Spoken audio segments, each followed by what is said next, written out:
Hello, and welcome to Lopes on Movies. My name is Joey Lopes, and today I am joined by Kyle. Hello. And Connor. Hello. Welcome back, boys. I think it's been 2 weeks since we've had a new episode, so Wow. this is a really special occasion for all of us here at Lopes on Movies to be back, not only with a new episode, but with an actual review of a movie that's playing in theaters. Can you Crazy. believe it? Who would have thunk it? You guys finally caught up to me. I saw this like 2 or 3 weeks ago now. I don't even remember. And you finally saw it. I know. It's truly a magical time. Although, I guess that's something we should probably talk about a little bit. Should you go see a movie in theaters right now?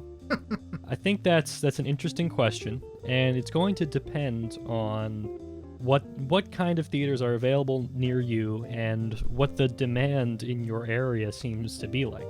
So we all saw this movie down at the beach in Lewis. Yes. And one of the things that made that such an attractive option is that apparently nobody's going to the movies there. When we saw it, me and Yes. Kyle saw it together just the other day, nobody in the theater except for us. And I'm not just talking about the theater where we saw the movie. I'm talking about the whole building except for the employees. entire building. Like, it was empty except for the people working there. Yeah. So, Yeah, I told you guys. I was not kidding when I said it would probably be empty. and I think that's kind of wonderful. Not, Oh, yeah. I mean, like, everybody always dreams about the accidental private screening that we all like want to get, where like you happen to go to a movie at a weird hour and then you just luck into nobody else being there and you have the whole theater to yourself. Mm-hmm. Apparently, that's just something that's much easier to do during these challenging times. I But can never imagine why. well, I guess that's the silver lining, right? But the problem is, if you happen to be in an area where people are still going to the movies, then maybe you want to just think about it a little bit. Yeah. If there were any more people in that theater, I would have been a little uncomfortable. I Honestly, think. just being Any more people than only you guys? Honestly, I Yeah. still felt like uncomfortable being there, even though we were the only people. It's like- like, these public spaces these days are not Yeah, really I'm just the not best. a fan of them. Yeah, it's a little bit unnerving with everything Yeah. going on. But, it's up to you. I think that there's definitely some merit as long as you're smart. Wear your mask, wash your hands, be very careful, and don't interact with anybody unless you have to. Very, very simple things to keep yourself and others safe. Nonetheless, Tenet is the movie that we all saw. We It's teased true. this last week. I'm so excited to finally be able to talk about this film. So, Kyle. Yeah. Can you give us a synopsis of the film Tenet? You know what?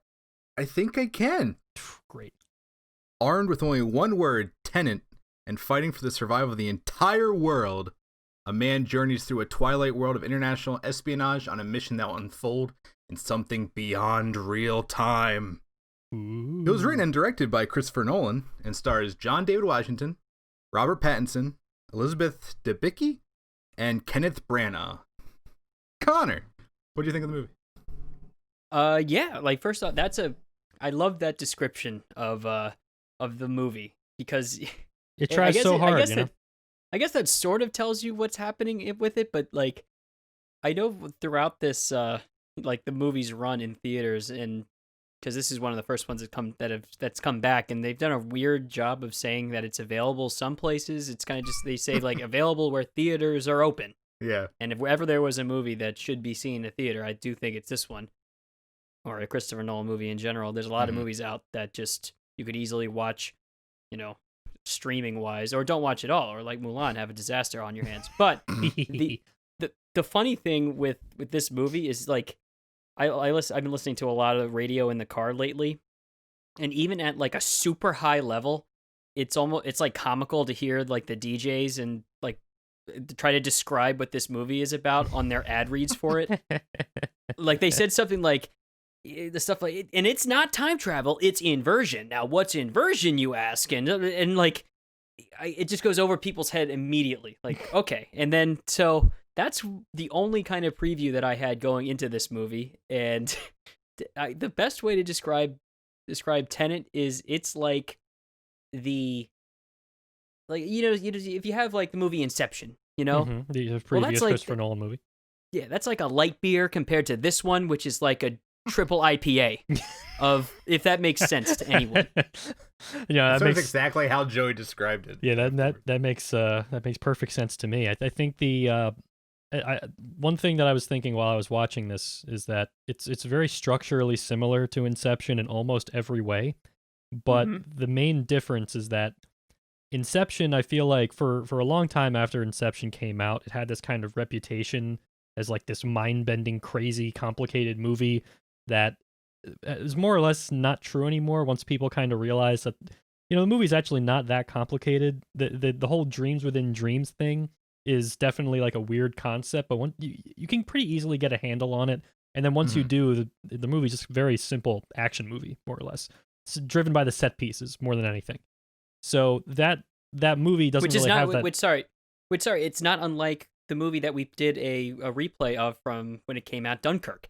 Yeah. Also by Christopher Nolan, when it's a non-linear storytelling, but the story overall is not like overly complicated. You're smart enough to understand the movie, really. Yeah, or at least you should be without worrying too much about the specifics, right? Right. Tenet, I don't think is likely to have the same kind of over time people start to recognize it as a simple spy movie, right? Because I don't think over time people are gonna understand what's going on here. I certainly haven't after 24 hours. Tenet's concept is way crazier than Inception's dream concept, right? Now, I read an interview with Christopher Nolan, and he described Tenet as an exercise in reconciling concept with genre, which is the exact same thing as Inception, right? So Inception, the genre of the movie is a heist movie, right? So he was trying to make a standard kind of heist movie, but with this insane dream within dream concept. So it's a very simple genre merged with a high concept thing. This is the same thing, except instead of a heist movie, we have like a spy, espionage, James Bond type of movie merged with this utterly insane concept of time that, geez, I don't even know how to describe it. I've tried so many ways to describe it in like a simple like one sentence summary, and I don't feel like any of them actually do it any justice whatsoever. I guess imagine if for some objects time was moving forwards and for other objects time was moving backwards, and this was happening in real time, so you could witness the stuff moving backwards at the same time that you're witnessing like your own life in the present. Does that make any sense? Nope.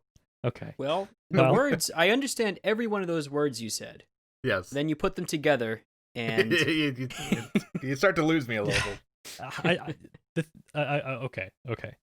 I want to be very clear about something with the movie Tenet. Even though I don't think it's going to have that same reputation as Inception, where people start to recognize, this is kind of a simple movie, I do think that you enjoy it in the same way you enjoy Inception, where the stuff that you're really digging into are the genre elements. Like the concept is super cool and lends itself well to some really wild and inventive like set pieces and action concepts, but it's the genre, it's the spy espionage stuff that you really latch onto. So even if you don't fully understand the concept, you can still appreciate, the action scenes. You can still appreciate the broad strokes of the story. And I think that's the thing that people they get too hung up on not understanding the concept when they really don't need to understand the concept. I mean, Nolan even included a character in the beginning of the movie that said, "Don't even try to understand it," to the protagonist, right? Like it's that thing that like filmmakers always do with like time travel movies, where they try to put in like the Looper thing with Bruce Willis saying, "Oh, we're going to make diagrams with straws to try to explain time travel." Or in Lost, when they had a character say like, "Oh, questions only lead to more questions," stuff like that. They're trying to subtly clue into the audience, hey, don't worry about it. Just have fun. Just have a good time. It doesn't matter. And I think that largely Tenet is the same way. You're watching the movie to enjoy a spy movie with this kind of weird concept. And if you don't fully understand what's going on at all times, you don't fully understand all the character motivations, and like it really doesn't matter. What matters is that you place your faith in Nolan, that he knew what he was doing, and that what you're watching follows some sense of consistency.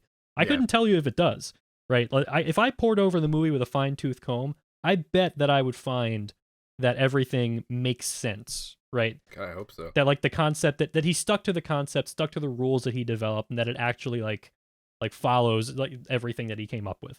But in the moment, you're very unlikely to fully grasp what you're seeing at any given time. So just, let it wash over you. Just enjoy the backwards explosions. It's a great time. Kyle, what did you think? Oh, I really enjoyed it, but I'll be honest, I don't know if I understood like a single thing that was happening for the whole last hour. But yeah. Somehow I still like enjoyed every minute of it and was, into what was going on. But like, you're right. It's a good thing that's a good spy movie, because man, it is tough to follow. There's a lot of characters, a lot of characters. Also, like, I don't understand spy movies all the time in general. Like, I think that there's so sure. much going on that, like, this is like the perfect thing to like confuse me, like all the way through. Like, it was just like I remember when the movie Casino Royale, the one James Bond movie with Daniel Craig came out. I remember like not knowing what happened, and that was just like a straight spy like story. And I think that's like loosely what like was a part of Christopher Nolan's inspiration for this too, were like a James Bond movie. Oh, like, definitely. Yeah. If Christopher Nolan was going to make a James Bond movie, this is exactly what I would think we would get, and it's awesome. Like, I think it's great, and I think it's a little smarter than those movies you brought up before, Joey, like Looper. Oh yeah. Like, as far as like not understanding the time travel or whatever, like I do think upon repeat viewings of this, you would get way more out of it.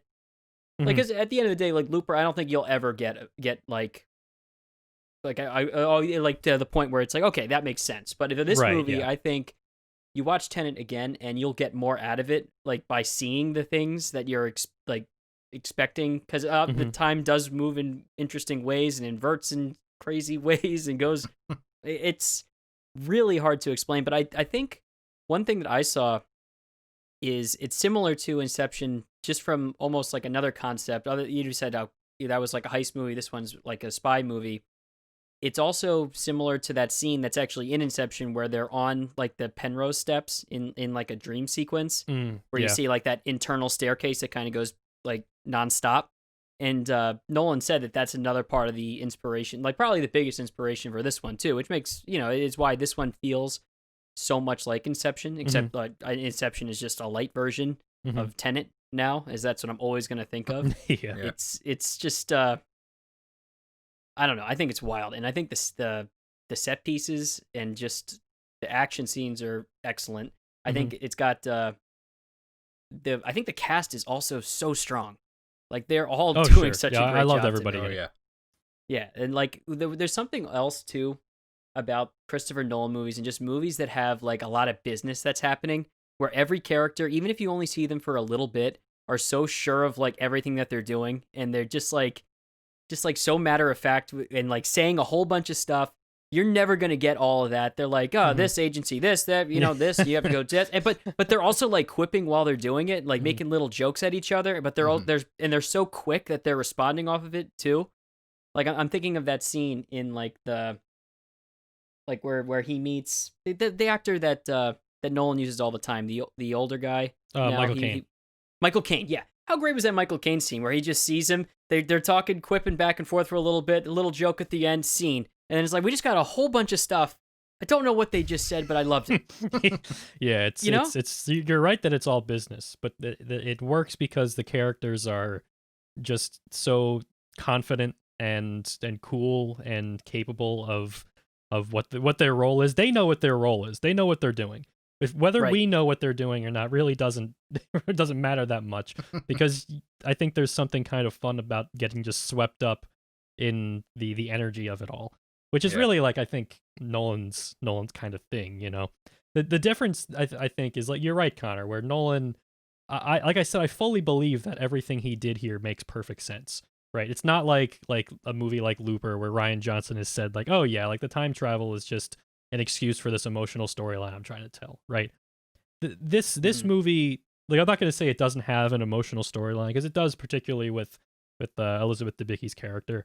But it's really not that kind of movie. It's a movie that very much exists because Nolan wanted to shoot a bunch of action scenes with this wild concept, right? Yeah. And so he was going to lean into that concept and try to do as much with it as possible. And yeah, I think that's fascinating. I mean, I think it's fun that we have a filmmaker like Nolan who's just like, he has the clout to explore these just ridiculous ideas that he wants to explore without really having to worry about whether or not the audience is there or if they're going to be confused or, you know, he doesn't like answer to anybody. You know, it's kind of weird. You don't see that like at all anymore. And like we talk about this a lot when like the rare movie like this that comes out.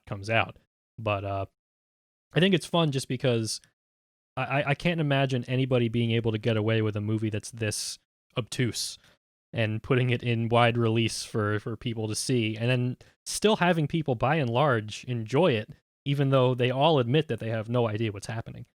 It's really a wonderful thing, you know. And the scale of it too, though. Like this is like there are crazy action scenes in this. Yeah, there are. You know, like truly crazy stuff with A-listers too. Like I mean, I guess Robert Pattinson's probably the biggest star in this, but he's great. I think he continues to show how much range he has. Also, like I think he's just a great actor. Oh, he's fantastic.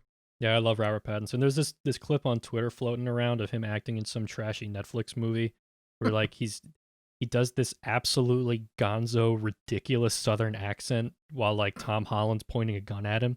And like, I see people like putting it on Twitter being like, oh man, this is such an unrealistic accent. And I watched it and just started dying. I was like, oh man, I love this guy. This is hilarious. Like, no, it's like our other favorite Christopher Nolan actor, Tom Hardy, where he'll just give these big performances like for like these crazy things, you know, like it's great. Yeah, it's like it's similar in that aspect. Enjoy it, man. Like the guy is clearly, like, I think it's like, especially in the case of like a trashy Netflix movie, he's doing a bit. He knows what kind of movie he's in. You know, he's not gonna he's doing this ridiculous performance for that reason. And I think you just gotta appreciate that for what it is, you know. But in Tenet, he's just like really charming and cool, which I think you know that's. Like these characters are not complicated. Not a single one of them really. I mean, you could argue that there's more layers to Elizabeth Debicki's character because she's really the only one with any serious internal struggles in the whole movie. So I guess you could say she's the emotional core of everything. But every other character, other than the villain, I guess, who also, I mean, is tied to Elizabeth Debicki's character. But every other character is very much just like, all right, I got a job to do. Let's do it. You know, and it. I always go back and forth on that, where sometimes in the case of like a movie like Inception, which I'm really not a tremendous fan of over time. Like I liked it when I first saw it when I was like high school or whatever, but over time I've kind of gotten more kind of bored with it, I guess. And I don't know why I can say that in a movie like Inception, the characters are very similar to this, but it's less fun to me than it is in a movie like this. And I wonder if it's literally just the charisma of the main characters. Like, is it literally just because Robert Pattinson and John David Washington playing off of each other is more fun to watch than like Leonardo DiCaprio and Joseph Gordon-Levitt? Is that it? And maybe it is. You know, maybe it really is that simple. You know, but yeah, I mean, I could go on forever about just how incredibly charming the performances are. But I do want to say, I want to, you know, center ourselves here. I don't think this is like a major Christopher Nolan movie. I'm going to say that right now. And like Christopher Nolan is an interesting filmmaker. I like his stuff a lot. And I like this movie a lot. In some ways, I think the concept of the movie is cooler in theory than it is in practice, if that makes sense. And really the main issue I have with it is really only comes in at like the end, where I don't have a problem when the concept doesn't really make perfect sense to me. That doesn't bother me. But if the concept leads to action scenes that are sometimes incomprehensible to watch, like you don't really understand what you're seeing, then I start to get a little bit more like, I don't know about this. I think for most of the movie, the concept is used very creatively. I think the last set piece stretches that a little bit. I don't know if you guys agree, but like that last big battle, if you want to call it that, is chaos. Yeah. And maybe that's fine, but when I'm watching this, I'm just like I got nothing, guys. I couldn't tell you what I'm supposed to be looking at with half of this stuff. Like I can follow Robert Pattinson's character and what he's doing, but everything else just a mess. Just a total mess.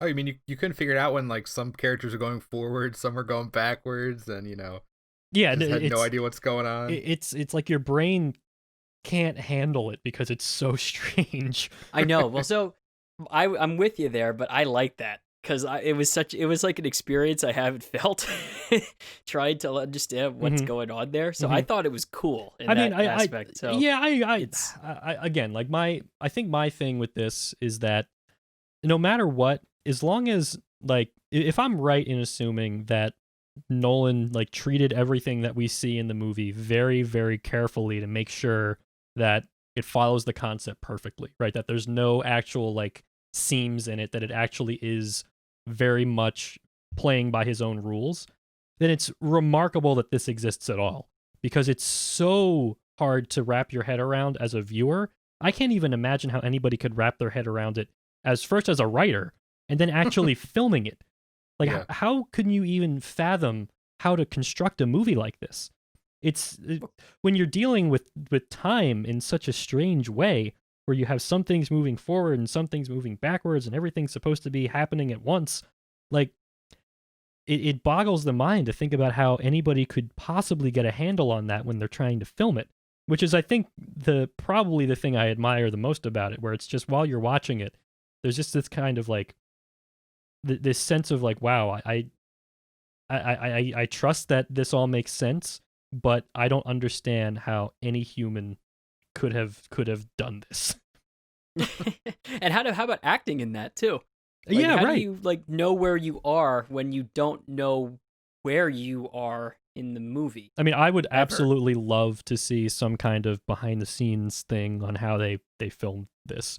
Because, like, sure, it's not hard to film somebody in one direction then reverse the footage. That's easy.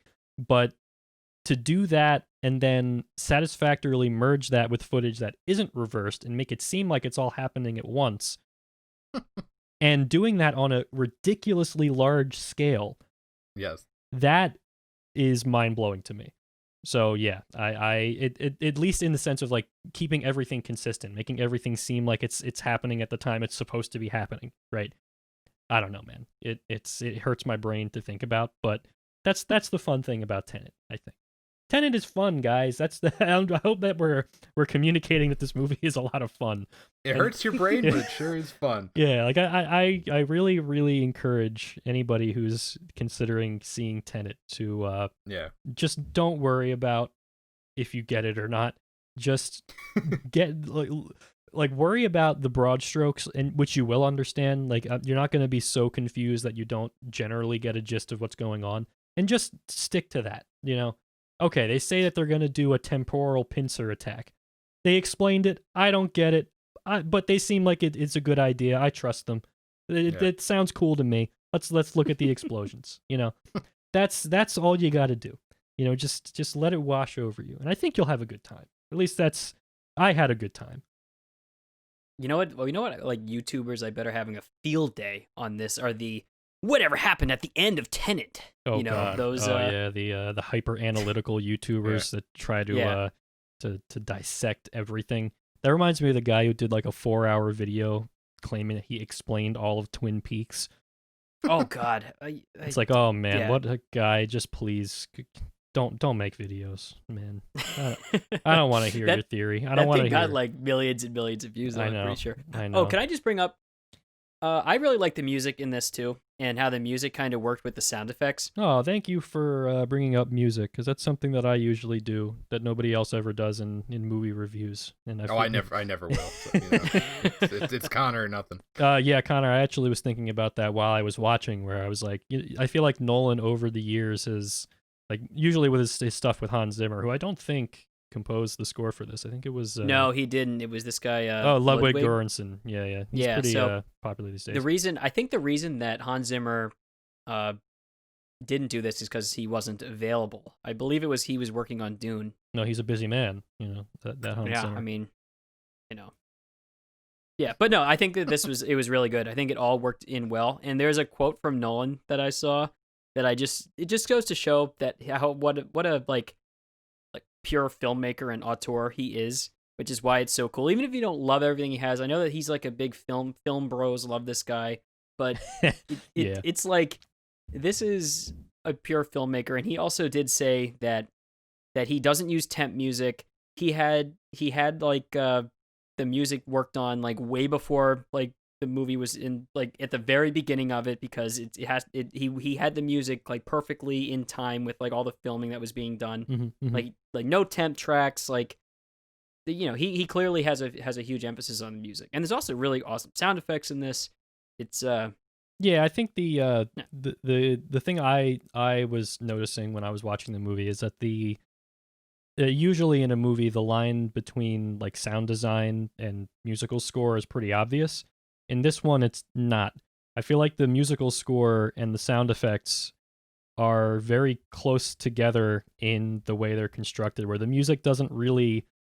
It doesn't sound like your traditional film music. It's very, very atmospheric, which is something that's been popular ever since Hans Zimmer started doing movies, especially with Nolan. But I think this really takes it to a next level where it's like you're not going to find melodies, or anything that you can really like, hum or sing to, anything like that. No, it's very much a percussive, atmospheric kind of musical score that blends very well with the sound design. And I think that's kind of an interesting thing. It's not usually my style. I mean, I'm a musician. I like melodies. I like I would challenge you music, though, Joey. but...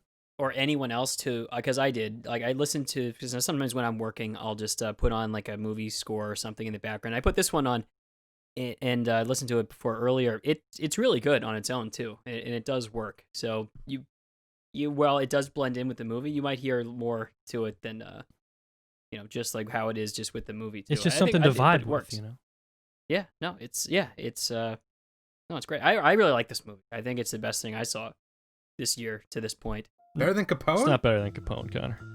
Well, I mean, true. It's the best movie you saw in a theater. Yes. Okay. I guess I could agree with that. I don't even remember what I saw before. Like 3 movies in theaters this year. Yeah, something like that. All right. Any final thoughts before we wrap this up? I can't wait for our next week when we watch Mulan. Yes. Yeah, they need us to watch Mulan because it made like 1/10 of its budget in America. We should all buy separate copies just to help support our friends over at Disney. Oh man, I feel bad for. Or actually, I don't feel bad. I'm thrilled that there's no one to feel bad for in this situation. This I feel like this is one for the good guys. Like Disney taking like a couple, going down a couple notches here and there. Let's just hope that good. With Disney going down a couple notches, not everybody else also goes down a couple notches. I mean, Tenet didn't do that well. That'd be good. Like Tenet was only a modest success because nobody's going to the movies, which I don't blame people for not going to the movies. But it was still it was still the #1 movie in the world, though. Yeah, just imagine this would have been such a great summer movie if summer was a real thing this year. It's such a shame that things had to be the way they are. But let me just tell you this, guys: if you feel comfortable going to the movies, go see Tenet and don't see the New Mutants. What about Road Rage or whatever the Russell Crowe movie's called? Nah. Unhinged. Oh, that's right, Unhinged. Nah, don't see that. See Tenet.